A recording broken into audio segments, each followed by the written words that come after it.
Happiness doesn't come from other people, from places, or things. Happiness comes from within.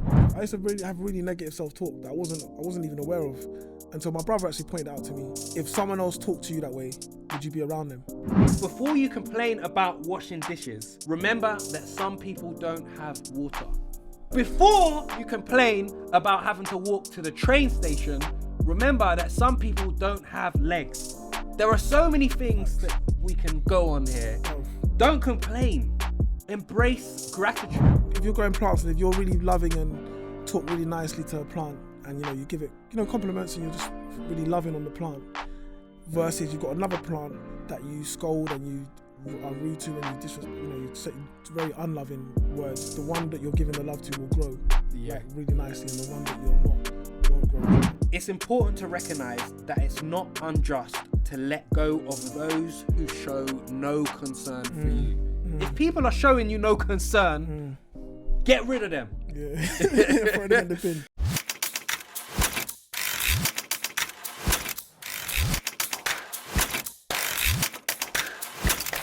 Welcome to The Power of Pages, where we review books that ignite your mind, elevate your life, and drive your ambition. And I go by Ty. I'm Mr. Fly. And this episode, we are reviewing Good Vibes, Good Life by Vex King. Yeah. Now, before we start, actually, Vex King, do you know he's from London? Nah.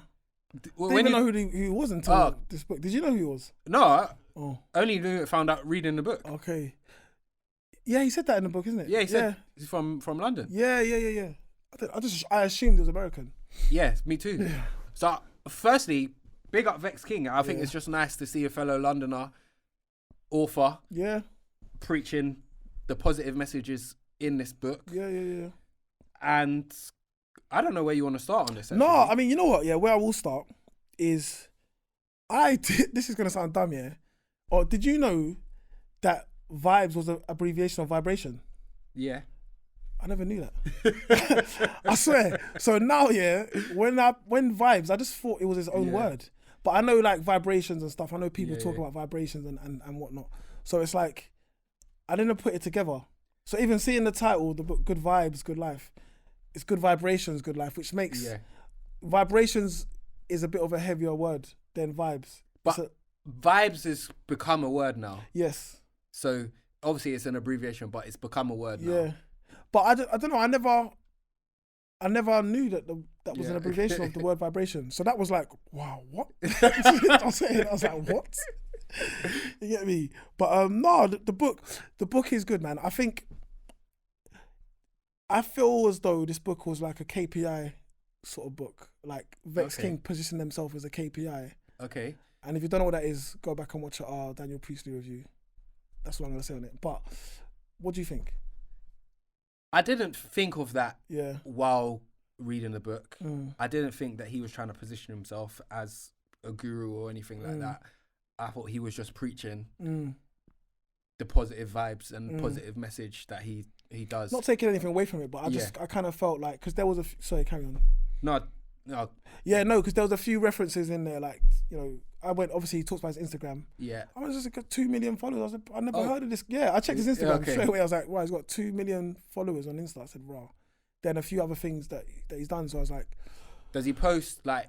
It's inspirational stuff, like quotes like pictures or him speaking or? It just from what I can recall, I kind of just looked at it. Yeah. But I think it's just quotes. Yeah. Okay. I could be wrong. I mean, we can check, obviously not right now, but I think it's just like quotes or positive things, like positivity. Yeah. But yeah, that was quite cool. This was a really nice book. This was a really nice choice of book, I think. So big up you for picking this book. You know what? Yeah, Sheba, big up yourself. She gave me her version. I didn't actually buy it. Sheba gave it. She's like someone that I know really well.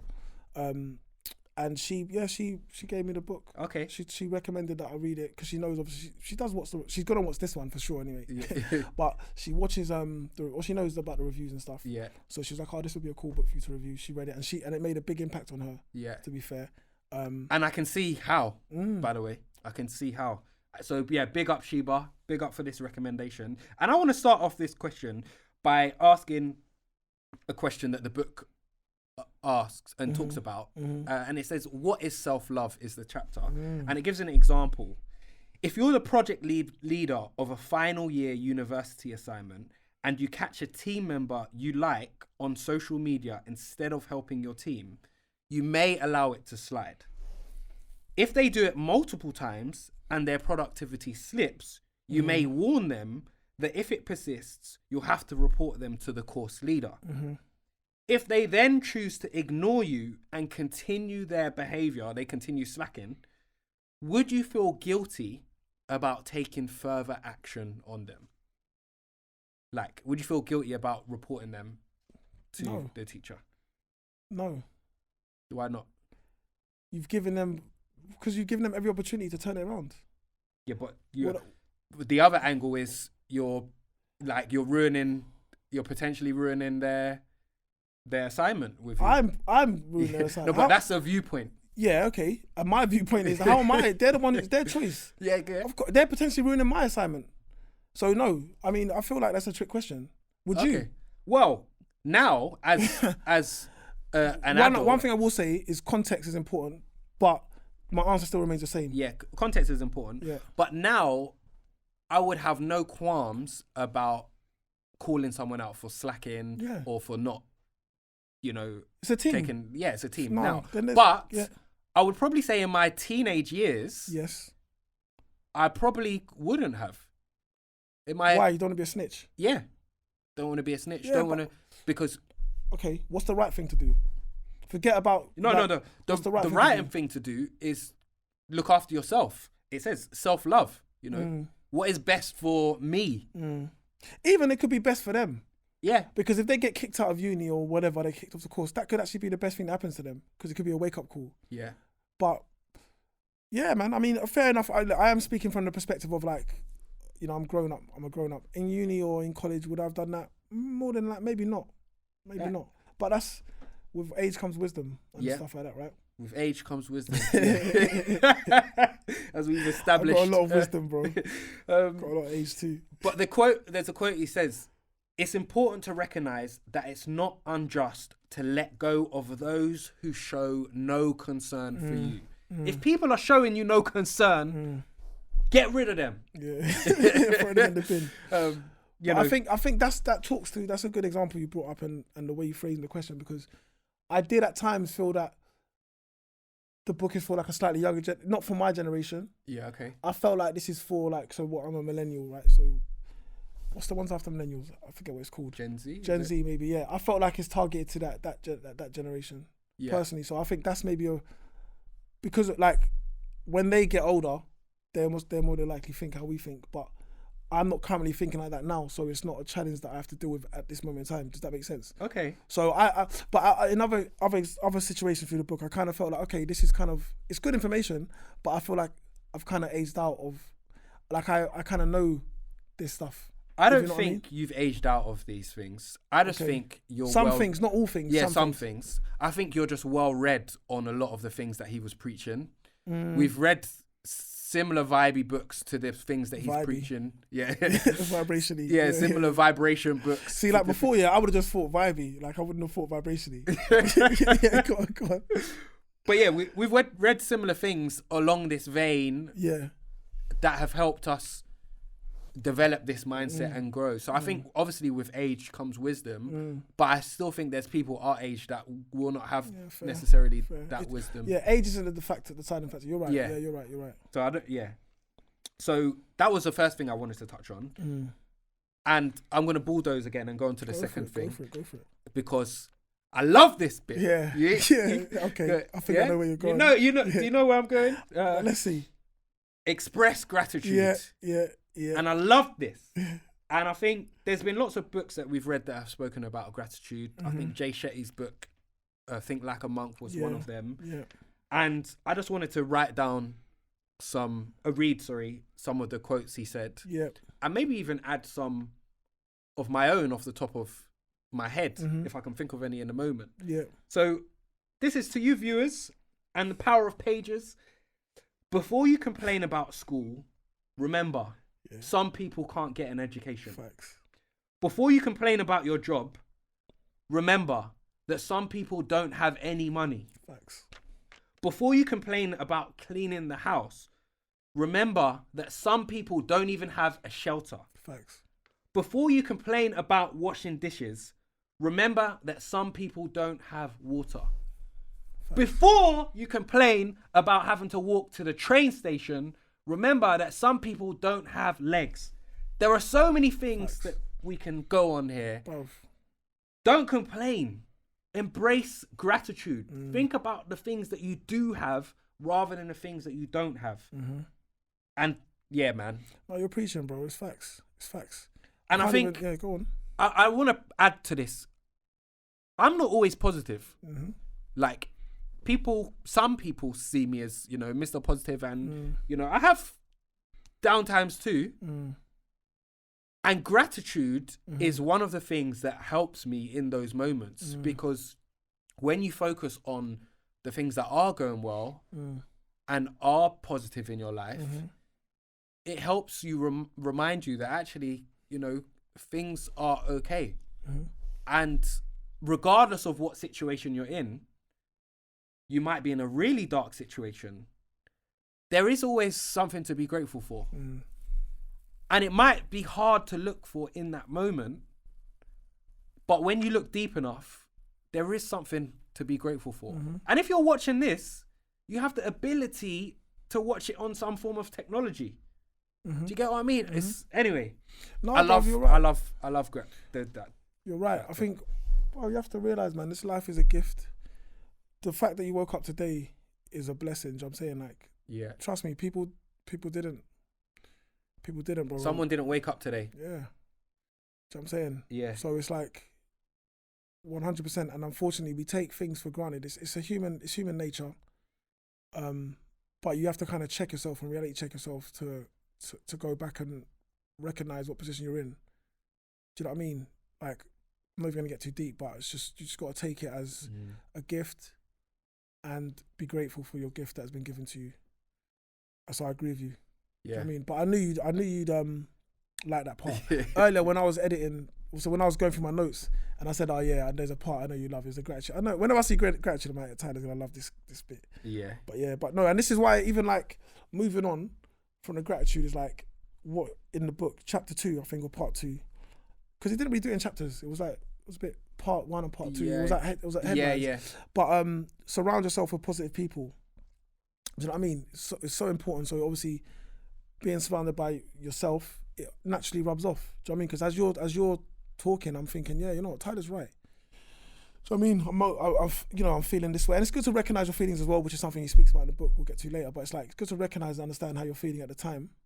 But at the same time, perspective is so important, man. I mean, all you've got to do is put the news on and just to see how lucky you are. Like, there's so many examples. So you just got to be but being around the right people. Because at the same time, where you're here, like being, gratitude. I could be sitting with someone else who's like, oh, bro, like things are so bad, like moaning, like. And actually, honestly, being around people with like a victim mindset, victim mentality, it's not a nice place to be, because you just become, misery likes company, and you become in your environment. You can't. It's draining. It's draining, but then as well, you become part. It's draining to you because you're a positive person, but to somebody else, it's not draining. It actually charges them up. Do you see what I mean? So even like, there's a part where he talks about like gossiping and stuff. Like, I can't stand gossip. I cannot. When people start gossiping, but some people like it charges them up. Do you know what I'm saying? So it's like, it's okay. That's fine. Everyone's different. So now you have the power that you have as an individual is rare. What environments do I want to put myself in? We've got the amateur boxers. They run. They meet up on the weekend. They do hill sprints. They do all this, that, and the third, because they're in that environment. So they're pushing each other on. Now, they could easily, so if they're in an environment where, young people, let's say the environment where everyone's smoking this and smoking that, that's an environment they're in, so they're no longer with athletes. So it's like, if they're with a group of people that are all smoking and doing whatever, they'll be like, and they say, oh, come on, let's go and run up a hill, let's do hill sprints. Everyone's going to look at them like, are you all right? Do you know what I mean? Versus now, if they're in an environment with everyone that's the boxers that are training, doing hill sprints, and they pull something out and start rolling it up, everyone's gonna look at him like, brother, you all right? Do you see what I mean? Yeah. So the environment is so important. And look, man, your environment rubs off on you. You become your friends, and your friends, they're a representation of you. That's why, find your tribe, find your this, find your that. So it's so important, because if you're around the wrong people, it's going to affect you, impact you. Even if it could even be draining you. So let's say, for example, you're the only positive person in your whole clique. How tiring would that? Imagine you still roll with them, and you're trying to be every solution you come up with, or every gas or everything you come up with, they're like, yeah, but T, man, the government, or yeah, T, man, whatever they start moaning about. Do you know what I mean? Do you get me? But that's gonna drain you. So you would be smart to be like, you know what? I need to just step back, and that's the choice people have. But yeah, surround yourself with, look, he says energy is contagious. It is contagious. Do you see what I mean? So yeah, man. What about handling negative people? He puts a quote in here from Mahatma Gandhi. Mm-hmm. No one can hurt me without my permission. Ooh. Ooh. No one can hurt me without my permission. I love that, man. And I what does it mean? I get it, but I do like it, but it's very spiritual in a sense that you yourself can control how you react to someone else. I don't know if I agree with that. Say that again. How I react to someone else. Yeah, you yourself control how my reaction. Yeah, my reaction. Yeah, and also but how it made me feel. You can also try to control that. That's difficult. To control how it makes you feel. Yes. Because, all right, do you feel a situation that happened now versus a situation that happened 10 years ago, would you feel the same? Depends. Yeah, it depends on the situation. Depends. That I needed to come with a bit more. Was that your mic drop? No, I'm joking. But yeah, no, the point I'm making is this, yeah?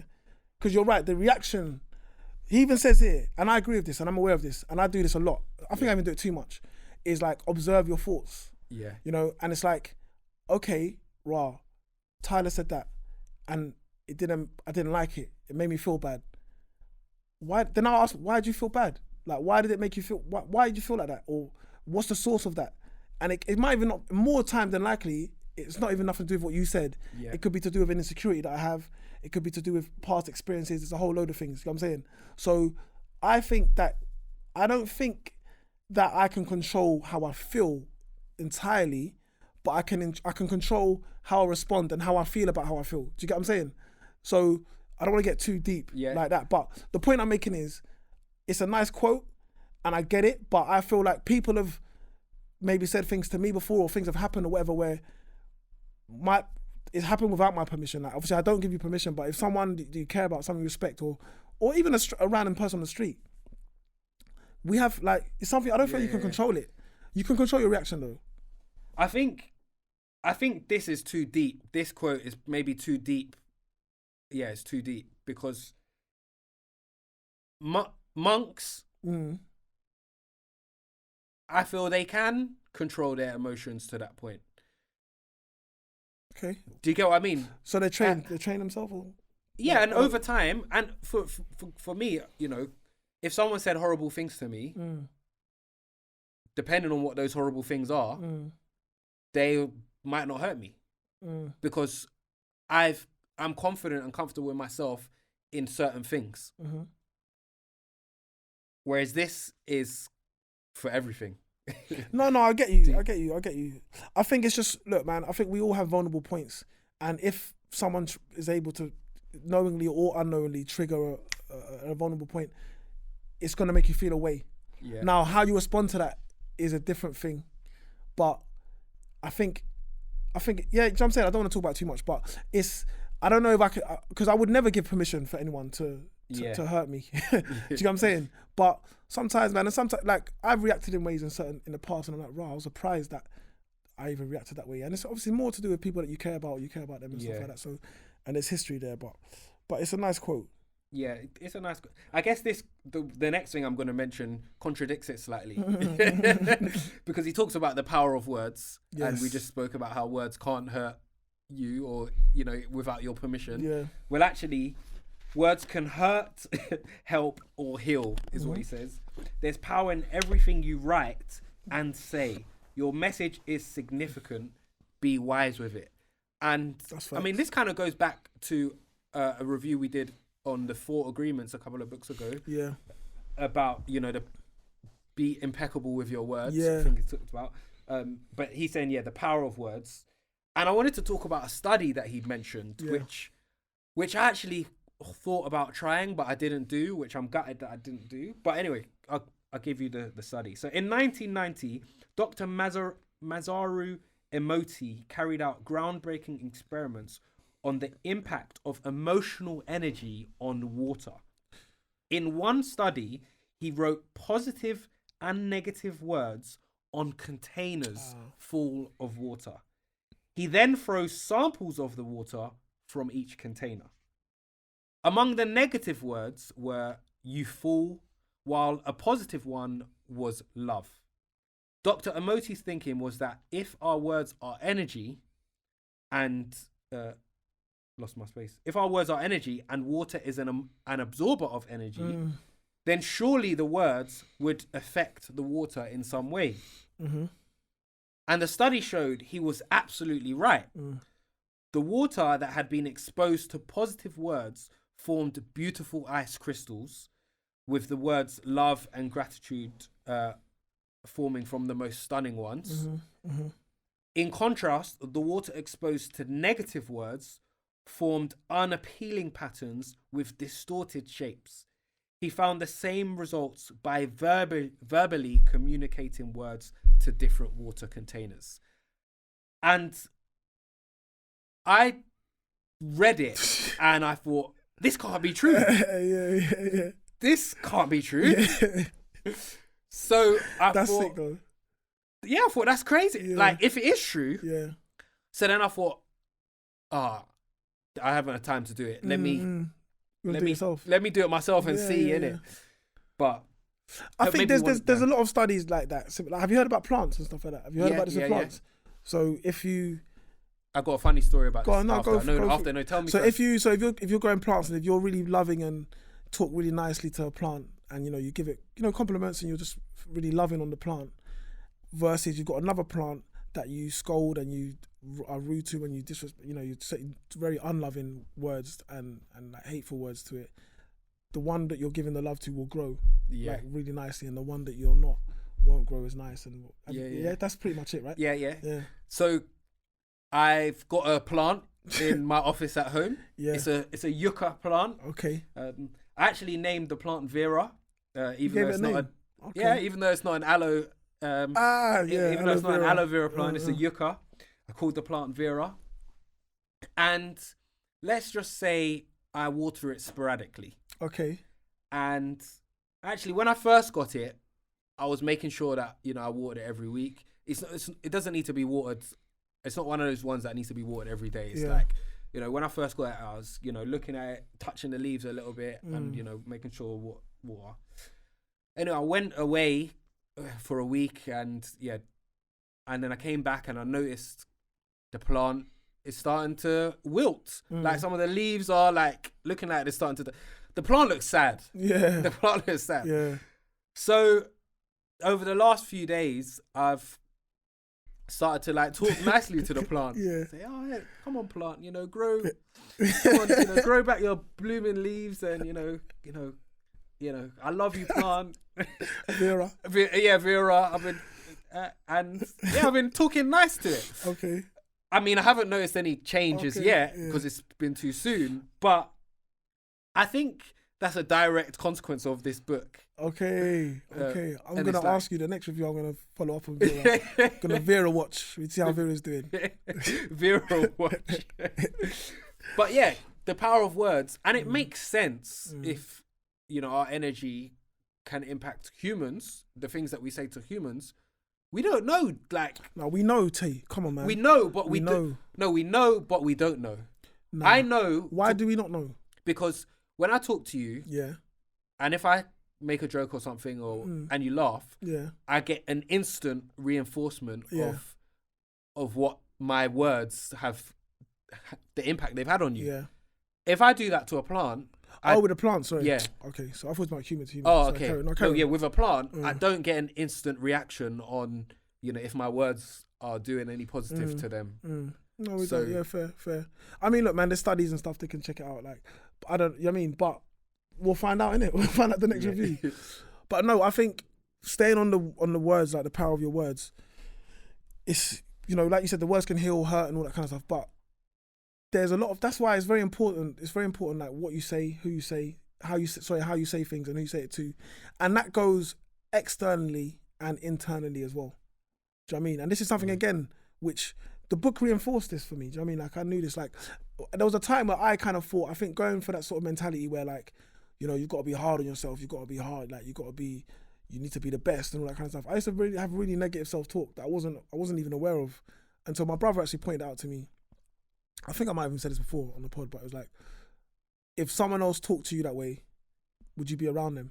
Do you know what I'm saying? And I wouldn't. The way I used to talk to myself, like very critical of myself. But I thought that was like, sure, that's misguided. I thought I was kind of helping myself be better, but it wasn't. And people do talk to themselves negatively. Yeah, they and do. maybe some of our viewers, I mean, hopefully not, but hopefully you can take from this, you know, I don't know if you want to just touch on what you've changed now, because I'm assuming that it's had a more positive impact in your life. No, I mean, the best is not negative self-talk. Yeah. Do you know what I mean? That's to be honest with you, I'm not like, you know, not negative self-talk, optimistic. The same way, you know, I work with a lot of young people, and I'm, you know, and even now being a dad and being like everything, the person I am anyway, is I always look at positives in people and I try and build people up and stuff like that. So I just also do that inwardly. Yeah. So I mean, and I'm honest as well, to be fair, I'm honest with myself. So it's like, that's the one thing. And sometimes honesty is, you know, you did try your best and it didn't work, or you're trying, and sometimes it's like, oh, you could have done better there. Like you let yourself down. You know, if we stay on that theme of like reacting to, or someone's words having an impact on you, if I overreact or I let that word affect me, I will be honest with myself. So yeah, you're letting that person affect your own energy. Do you know what I mean? For example, but yeah, it's just positive self-talk. But even outside of that internal dialogue, you know, trying to achieve things. Like he says, obviously write down your goals. Yeah. And you know, something that I thought, you know, the SMART goals, which is, you know, you kind of reintroduced me to that and made me realize how powerful and important it is, and it's very important across all things. But specificity of things, like being specific, write down your goals with pen or pencil, be on, you know. And I think these are things that are maybe getting lost because people don't write as much anymore. You know, those who write down their goals and also have an accountability from writing down those goals are approximately 40% more likely to achieve those goals. That's crazy. I hope that didn't go over people's head, and it will, unfortunately. But yeah, that's the facts. Like the simple act of writing it down, you know, and what you're writing down, and also the accountability. Again, that's something that, again, you are a champion of that as well, and something that I've realised. I said, yeah, it's true. You know, you keep me accountable. We keep each other accountable and stuff like that. So noticing the power in that. So that's like power of the words plus the power of your circle. You know, again, theme that he's brought up in this book. Write them in present tense. Make them positive. Write them in your own voice and be specific. You know, those are things that if you're trying to achieve something, that will, 40% more likely to do it. Yeah. Just from doing that simple act. It's not even like, you know, now like everyone's, you know, to hack this and hack that and ChatGPT this and AI that, and those things have their value and they have their place. But at the same time, simple act of just writing down what you want, you know, and then revisiting it and stuff like that. So yeah, man, it's look, visualization. Yeah. Do you know what I mean? And I think, before I used to spend a lot of time like visualizing, and I do in a different way now, but I think just acting out how you know, like, don't wait to be that person. Don't wait. You could be that person now. I met with someone a few weeks ago now. They're thinking of opening up a gym and stuff. So I was just kind of giving them some advice and whatnot. And I was like, again, going back to like I referenced the MVP, and I referenced like, just start now, but you can be that person from literally today. It doesn't matter about all these things that you think you don't have or you need. You can be that person. Do you know what I mean? So yeah, no, yeah. Yeah, I mean, he has a lot. There's a lot of what was interesting about this book. There was a lot of things. Yeah, there was so many, like the chapters or the segments. We've got different parts of the book, but there was like maybe a part that was like 2 pages. Yeah. And then another part was 3. So there was so many topics in this book that we could pick from. I guess one of the ones that I wanted to ask about is manifestation, because he talks about manifestation and bringing, you know, imagining things and bringing them to reality. And before I ask you a question, he says, the brain and the nervous system cannot tell the difference between what is real and what is imagined. We can take advantage of this. If our brain believes that the ideas we're feeding it are true, then our life will begin to reflect that too. So the question I have for you is, can you think of a time when you've imagined something into reality? Yeah, I mean, I don't know. The manifesting is something I'm not too. It depends on how it's, because it goes. I don't want to get too spiritual with it. Like, I don't. When it goes along spiritual lines of like manifesting, that's not something I subscribe to. But in regards to dreaming things, you know, our dreams reality. Do you know what I mean? That's something. So dreaming something and then working on it to make it a reality is, you know, even the gym. Like, it's fun. Like, when I was in school, I've said this before as well. You know this before. Like, I thought about having a gym. And now there's a gym. And now there. there's a gym. Now there's a gym there, yeah. But is that, you know, even like we were talking about, well, obviously marriage, like it's things like, you know, like marriage and stuff like that. That's something. But these are, you know, would I say I manifested it? I wouldn't say that. Yeah. So I didn't manifest these things, but these are things that I dreamt about and I worked towards, and I lived my life in a way that would have these outcomes. Do you get what I'm saying? So yeah, man. I mean, all of it. Even like, I feel like, but we're in a position where we're in charge of, like, we set up our own things. From, like, we bootstrapped, we started from the bottom and we built something and we're building and we're still building. So I think that's quite unique to us or people like us. Do you know what I'm saying? Yeah, but I guess not necessarily talking just about business. Yeah. Talking, like, Fair. you mentioned marriage. Yeah, you're right. Do you get what I mean? Yeah, you're right. Like, and I think manifestation, I do not believe in sitting there and thinking, oh, this will happen, and manifesting that something will happen. What I believe in, yes, thinking that, and then taking action and doing something about it. And for me, that's where manifestation loses me, because it's not just about just thinking it. It's about the action behind it. So, yeah. But I also do want to say about manifestation as well, because maybe there are some times where things have happened without, I guess, dedicated action towards something. And I guess I want to give an example, which I guess is, you know, I don't even want to use this word, but a subtle flex, yeah? Because I don't even care. But I know that people that have talk it, T. Don't listen. You done it now. Let them know, bro. Later. No. People that have interacted with me have brought this up. And this happened years ago, and even people now I have meetings with and stuff, they mention it. So the loyal subscribers will know that or was formerly a King's Trust ambassador. I became an ambassador like 3-4 years ago, something like that. And when I became an ambassador, I said to my mum, I'm going to meet the King. Yeah. I said, I just know it. Yeah. I'm going to meet him. Like, and then 2 years later, I met the King.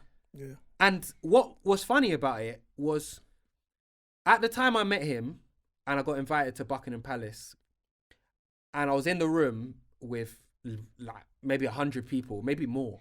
Yeah. The photographer happened to be there at the very precise moment that I was shaking his hand. There were other people that went with me to meet him. They didn't get a photo. So it's like... Yeah, that's big.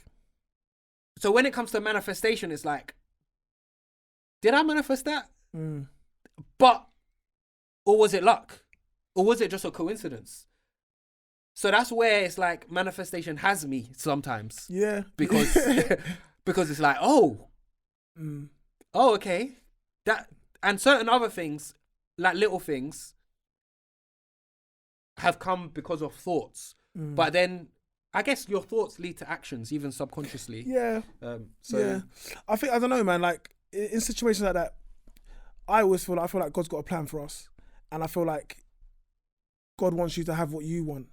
So situations will arise. So I will always, for me, I will always give it to God. I will always look in that way and be like, this is not, because we have as much power as we have, we don't have power at the same time. So I would always kind of be like, okay, there's other things. Mainly thing with manifestation, I don't know that much about it, but it's an area that I don't even want to go into, because I feel like there's a door that you can go through that isn't necessarily a good door you might want to go through if you knew about it. Do you see what I'm saying?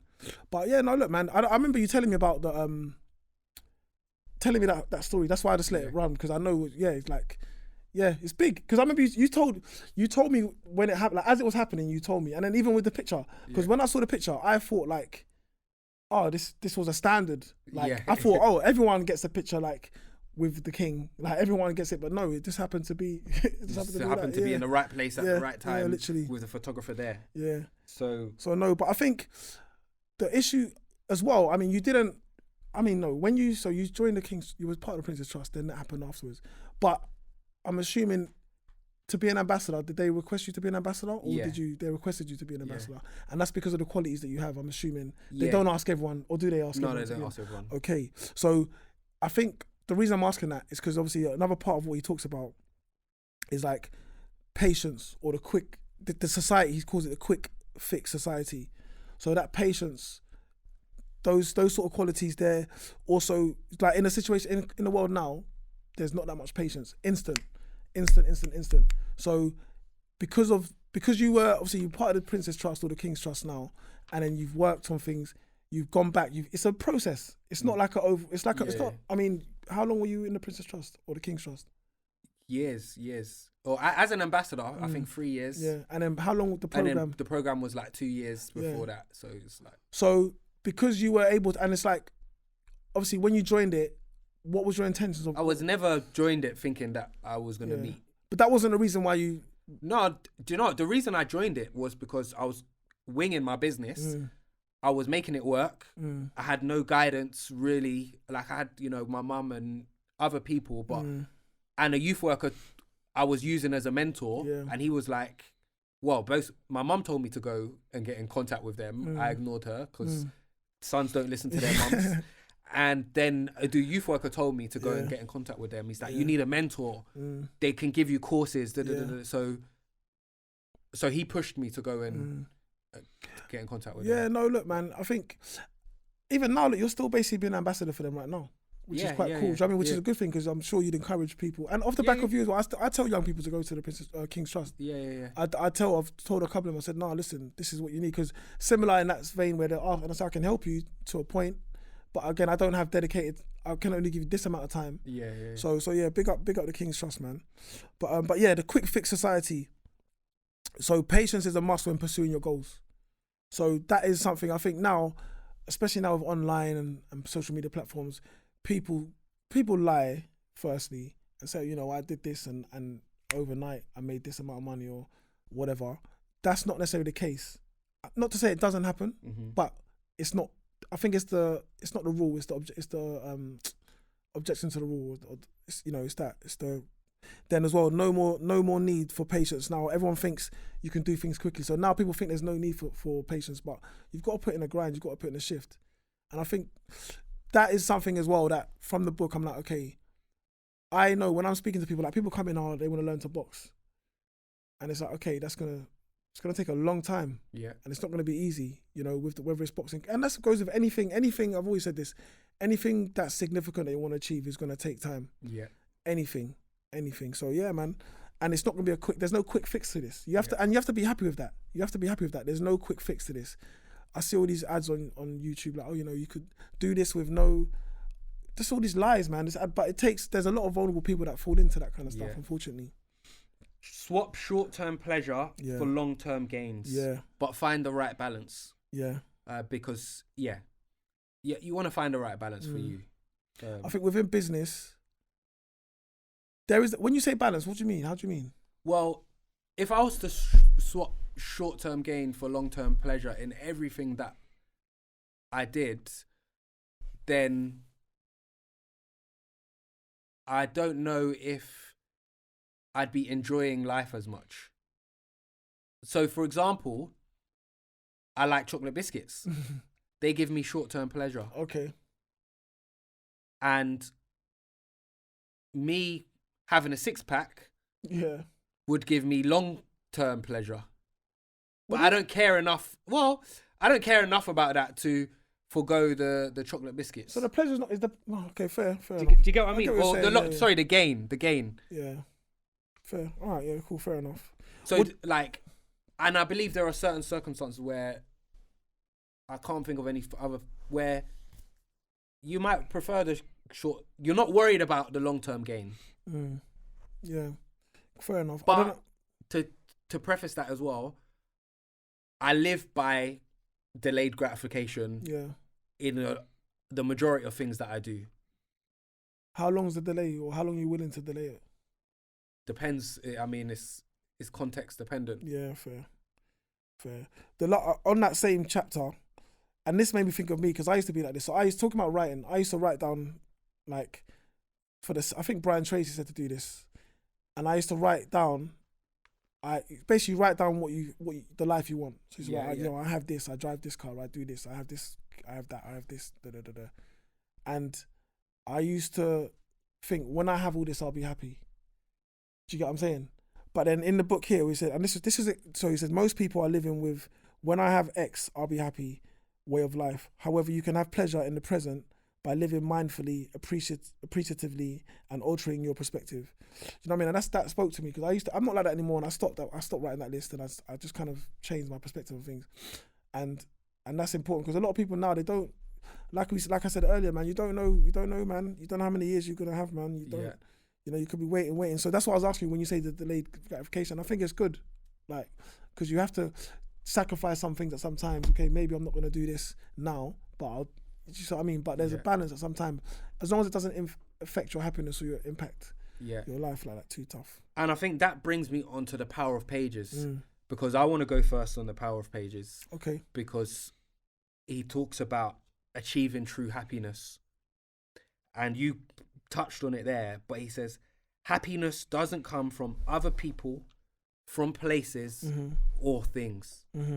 Happiness comes from within. Facts. And yeah, when you realize that, and when you can deep that, and when you can get to a point in your life where the other things aren't your sole purpose of happiness, you're in a good place. Yeah. I think it's infectious and contagious to people, isn't it? But yeah, this book's actually quite deep, to be fair. I didn't actually realise how deep it is, to be honest with you. It is, man. But yeah, no, definitely. I mean, I can't disagree with that. What's your power? When a bad event happens, take a pause and observe your thoughts. You know, but I think in it's hard, because, you know, I don't live in the moment as much as I would like to, because I am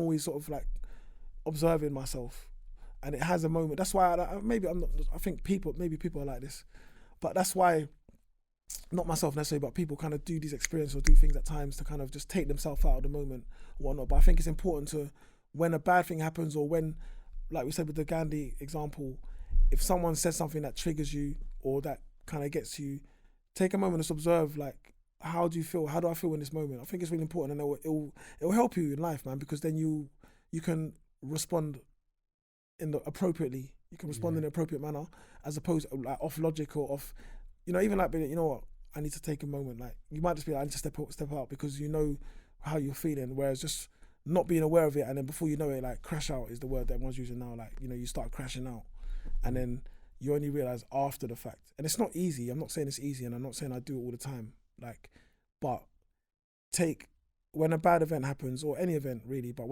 especially when a bad event happens, take a pause and observe your thoughts. Yeah. I feel like this book got deep all of a sudden. It started off quite light and fluffy. You know? Do you know what it is? I think we've taken it deep because he touches on these things, whereas we've had deeper conversations about it just now. A lot of the things we've missed out, but there's he just touches on a lot of these things. Difficulty rating.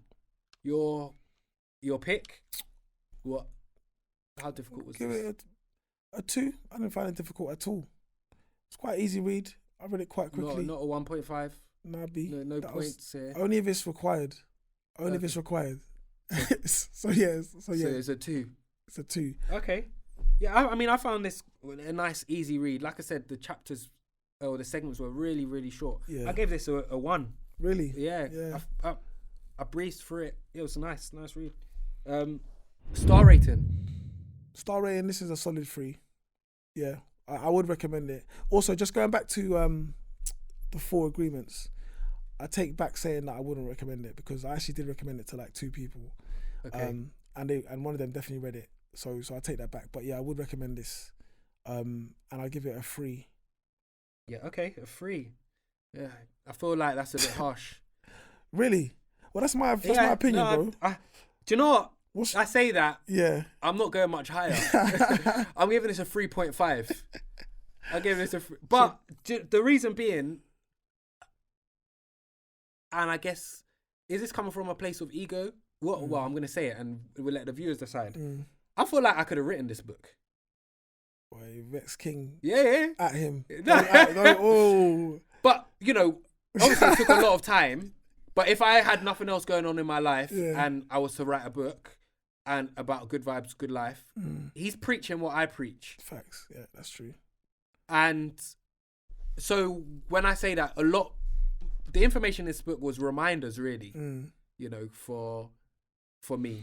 Cool. And they were nice reminders, but they were reminders. So let me ask you, I know, sorry, we're going to go over maybe a little bit, but like, why don't you write a book? I will write a book at some point. When are you going to write it? I don't have a time frame on that at this particular moment, but maybe we can talk about it further off camera. Yeah, no. And I think if I am going to write a book, yeah, my next book will be aligned with KPI method. Yeah. From Daniel Priestley's review, which you should check out. Fair. So that will be the book that I write first. Say less. Yeah. Understood. So next episode, actually, before we go into the next episode, Mr. Fly briefly mentioned the 4 agreements. Check out that review next. If you enjoyed this review, you will probably enjoy that one as well. But next episode, we are reviewing the Wim Hof method by Wim Hof. And I'm excited to review this book with Mr. Fly. The loyal subscribers probably know why, but we'll let you work that out when we get there. So yeah, like and subscribe. But this is the power of pages, and we review books.